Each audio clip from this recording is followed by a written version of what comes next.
গরু কত মাথা পড়ছে কেন? উস্তাদ দেখুন বড় টারি গরু, এটি কেমন হয়? উস্তাদ গরু ভালো না, পছন্দ না। হ্যাঁ, সস্তা গরু আছে, আসেন। এ গরুর মালিক কিডা? এই তো আমি। তা হ্যাঁ, ঠিক আপনার আছে, বাড়ি থাক। কোথায় কাকা? আরে কচুরাঙ্গা।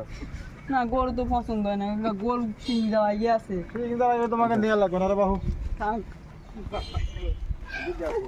এই যে একটা দেখো। আসেন ভাই, দেখেন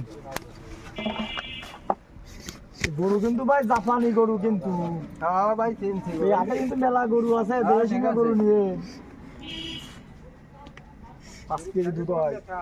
গরু দেশি নাকি বিদেশি? গরু আছে বিদেশি, ও কোন কোন রাষ্ট্রের গরু? জাপান জাপান বাবা রে জাপানি গরু। উস্তাদ, এখন কয় টাকা হলে বিক্রি হবে? এই গরু 60,000 টাকা হলে বিক্রি হবে।